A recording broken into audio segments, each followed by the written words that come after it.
नमस्कार दोस्तों, आप सभी का एक बार फिर से स्वागत है एक और नए वीडियो में। इस वीडियो में मैं एक और माइक्रो कैप स्टॉक एचओएसी फूड्स के बारे में डिस्कस करूँगा। ये एक एफएमसीजी की कंपनी है, इनका हरिओम आटा चक्की के नाम से इनका खुद का ब्रांड है, जिसकी ये रिटेलिंग करते हैं। ये करते क्या है कि ये रिप्यूटेड वेंडर हो गए, फार्मर हो गए, उसे रॉ मटेरियल एक्वायर करते हैं, उसकी क्लीनिंग करते हैं, उसकी प्रोसेसिंग करते हैं, फिर उसकी पैकेजिंग करते हैं और उसके बाद अपने रिटेल आउटलेट्स में उसी के थ्रू ये रिटेलिंग करते हैं। इसके अलावा इनका बी टू बी बिज़नेस भी है, मतलब कि ये अब कई किराना स्टोर्स में डिस्ट्रीब्यूटर हो गए, स्टॉकिस्ट हो गए, उनके थ्रू अपने प्रोडक्ट सप्लाई करना इन्होंने शुरू कर दिया है। इसके अलावा इनका डी टू सी भी सेगमेंट है, मानी कि इनका एक ऐप है, जिसके थ्रू कंज्यूमर ऑर्डर लगाता है और ये डिलीवरी देते हैं उनकी। उसका भी इनके अकॉर्डिंग उनका जो प्रोसेस है काफ़ी एफिशिएंट है, टाइमली डिलीवरी देते हैं। और इन्होंने एक्सपोर्ट भी स्टार्ट कर दिया है। एक्सपोर्ट करने के लिए भी इन्होंने काफ़ी सीनियर्स लोगों की एक टीम बना रखी है। वो टीम इनका एक्सपोर्ट वाला काम देख रही है और इन्होंने मिडल ईस्ट, ऑस्ट्रेलिया इन सब कंट्रीज़ में अभी एक्सपोर्ट का काम स्टार्ट कर दिया है। अब इन्होंने कंट्री डिलाइट से भी पार्टनर कर लिया है। अब उसके थ्रू भी ये इनको ऑर्डर आ रहा है कंट्री डिलाइट से और ठीक-ठाक उसमें ग्रोथ दिख रही है इनको। तो दोस्तों अब बात करते हैं कि इनके कॉन कॉल में हमें क्या कुछ निकल के आया है, वो क्या कुछ हमें पता चलता है। तो पहले तो मतलब 100 करोड़ की भी कंपनी नहीं है और ये कॉन-कॉल करती है, मतलब ऐसी कंपनी तो मैं मतलब अभी तक तो मुझे नज़र में नहीं आया कोई। मतलब ज़बरदस्त बात है कि प्रमोटर अपने बिज़नेस को लेके इतना कॉन्फिडेंट है, वो कॉन-कॉल कर रहे हैं। इनका डिस्क्लोज़र इतना अच्छा है, वो आगे का रेवेन्यू गाइडेंस दे रहा है। इनकी ग्रोथ को लेके क्या कुछ ये आगे करने वाले हैं, प्लांट बिठाने वाले हैं, किन-किन स्टेट्स में जाने वाले हैं, मतलब ज़बरदस्त बात है। चलिए देखते हैं। तो देखिए रेवेन्यू को लेके इनका जो गाइडेंस है ये फाइनेंशियल ईयर 26 के लिए 55 करोड़ का इनका टारगेट है, जिसमें ये बी2सी से 37 से 40 करोड़ के आसपास इनका टारगेट है।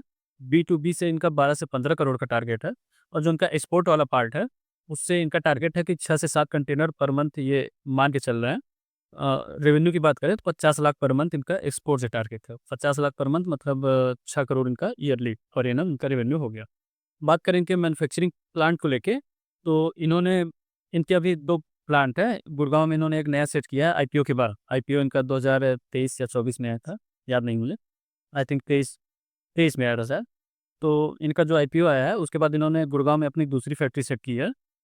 एमपी में विदिशा है, वहाँ पे इन्होंने लैंड एक्वायर कर लिया है, वहाँ एक नई फैक्ट्री लगाना चाह रहे हैं। इसके अलावा दौसा राजस्थान में इनका छोटा-सा सेटअप है, मस्टर्ड ऑयल, स्पाइसेस और फ्लोर की प्रोडक्शन के लिए।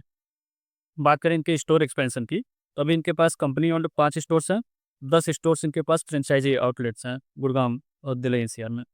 अब इनका 26 के लिए टारगेट है कि 10 से 20 नए बी2सी स्टोर्स ये ऐड करेंगे और नोएडा, दिल्ली एनसीआर इन्हीं सब रीजन्स में, और वो भी फ्रेंचाइज़ मॉडल से। तो फ्रेंचाइज़ मॉडल जैसा कि अगर आप समझ पाते हो तो नहीं समझ पाते तो मैं समझा दे रहा हूँ। जो फ्रेंचाइज़ मॉडल होता है वो काफ़ी लाइट वेट मॉडल होता है।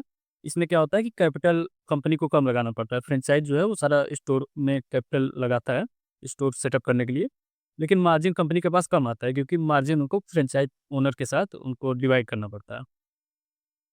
और ये जो इनके नए स्टोर्स होंगे, ये 600 से 700 स्क्वायर फीट के होंगे, ताकि उसमें लाइव प्रोसेसिंग भी होगी उन स्टोर्स में, जिससे कस्टमर को ज़्यादा अट्रैक्ट किया जा सके, उनमें ट्रस्ट ज़्यादा बिल्डअप हो, कि उनकी आँखों के आगे उनको दिखे कि हाँ, ऐसे प्रोडक्ट उनका प्रिपेयर होके उनको मिल रहा है। और इनकी जो एक्सपोर्ट को लेके स्ट्रेटजी है, तो इन्होंने एचओएसी एक्सपोर्ट्स प्राइवेट लिमिटेड नाम से एक नई कंपनी फॉर्म की है। अभी इनका जो करंट मार्केट है, वो यूके है, मिडल ईस्ट है, हांगकांग, ऑस्ट्रेलिया और यूरोप है। और जैसा कि मैंने शुरू में एक टारगेट बताया था इनका कि 6 से 7 कंटेनर पर मंथ, 50 से 60 लाख पर मंथ का रेवेन्यू होगा, ये अभी इनका टारगेट है। और रही बात वर्किंग कैपिटल की, तो 2 से ढाई करोड़ रुपया इनको इनके पास है, जो ये एक्सपोर्ट और फैक्ट्री सेटअप के लिए यूज़ करेंगे। जिस हिसाब से कंपनी एक्सपेंशन करना चाह रही है, तो उनको और भी फंड्स की ज़रूरत पड़ेगी, तो इसके लिए ये क्यूआईपी प्लान कर रहे हैं।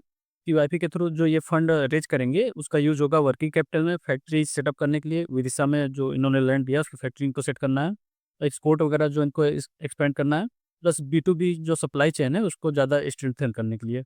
बात करें, इन्होंने अभी बी2बी चैनल पे भी फ़ोकस किया है, तो जो रिसेंटली इन्होंने स्टार्ट किया है बी2बी वाला सेगमेंट, तो 600 से 700 रिटेल काउंटर्स पे इनका प्रोडक्ट पहुँच चुका है। और ये अपना मार्केट कैप्चर करने के लिए रिटेलर्स को ज़्यादा क्रेडिट पीरियड ऑफ़र कर रहे हैं और ज़्यादा मार्जिन भी ऑफ़र कर रहे हैं। अब ज़्यादा क्रेडिट पीरियड ऑफ़र करने से इनको क्या प्रॉब्लम आएगी? प्रॉब्लम क्या आएगी, मतलब ये नॉर्मल है, क्रेडिट पीरियड अगर ये ज़्यादा ऑफ़र करेंगे तो ट्रेड रिसीवेबल जो होगा वो बढ़ के आएगा। तो नॉर्मली जो बुकिश नॉलेज होता है, उसके अकॉर्डिंग जो जिनके पास बुकिश नॉलेज है, वो यही समझेंगे कि ट्रेड रिसीवेबल्स बढ़ रहा है मतलब बिज़नेस खराब है, ऐसा नहीं है। मार्केट कैप्चर करने के लिए ये करना पड़ता है। तो एक बार मार्केट कैप्चर कर लेगा, इनके ब्रांड का पूरा मतलब मार्केट बन जाएगा, उसके बाद ये इन चीज़ों को मैनेज कर लेंगे, फिर ये ज़्यादा मार्जिन भी नहीं ऑफ़र करेंगे, प्लस ज़्यादा ये क्रेडिट पीरियड भी नहीं ऑफ़र करेंगे। अब इनका दिल्ली एनसीआर में तो इनकी प्रेज़ेंस सही है, हरियाणा में भी इनकी प्रेज़ेंस है। आगे ये गुजरात, एमपी, मुंबई और पैन इंडिया बेस्ड अपना रीच बढ़ाने के लिए टारगेट कर रहे हैं। इसके अलावा जो इनका डी2सी वाला सेगमेंट है, ऐप वाला, तो अभी उसके थ्रू ये 1.5 करोड़ पर मंथ का रेवेन्यू कर पा रहे हैं। इसमें इनका ऐप से भी और फ़ोन से, दोनों से ऑर्डर मिला के है। इनका फाइनेंशियल ईयर 26-27 के लिए इन्होंने टारगेट दिया है अपना ऐप वाले सेगमेंट का। ये 4 से 6 करोड़ का रेवेन्यू वहाँ से करना चाह रहे हैं। मतलब कि अभी 1.5 करोड़ है, तो यहाँ से 3 टाइम्स या 4 टाइम्स ही करना चाह रहे हैं अगले 2 सालों में। इसके अलावा ये अमेज़न और ज़ेप्टो पे ज़्यादा रिलाई नहीं कर रहे हैं, क्योंकि उसमें क्या है कि वो अपना कमीशन वगैरह रखते हैं, जिससे इनका जो मार्जिन है उसका 40% तो गायब हो जा रहा है, अमेज़न और ज़ेप्टो ही लेके चले जा रहे हैं। तो इनका उस पे ज़्यादा फ़ोकस नहीं है, इनका खुद के ऐप पे ज़्यादा फ़ोकस है। उसके लिए एड्स वगैरह भी चला रहे हैं, जिसके थ्रू ये ताकि डिजिटल ग्रोथ ज़्यादा लाया जा सके।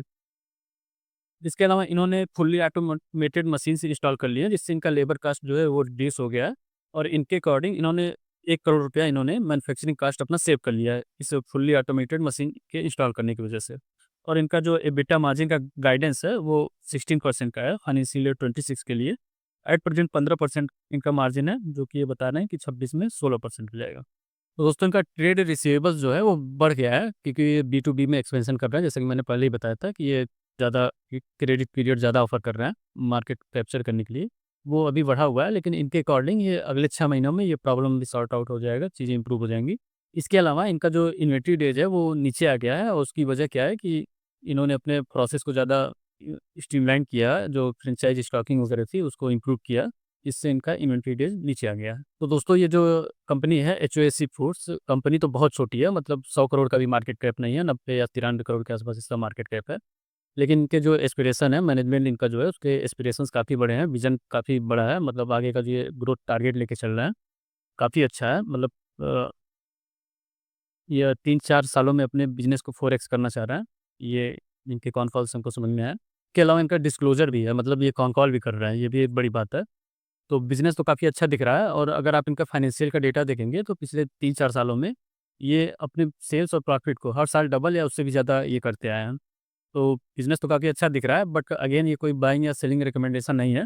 आप अपना खुद का रिसर्च करिए, अच्छे से पढ़िए इसके बारे में।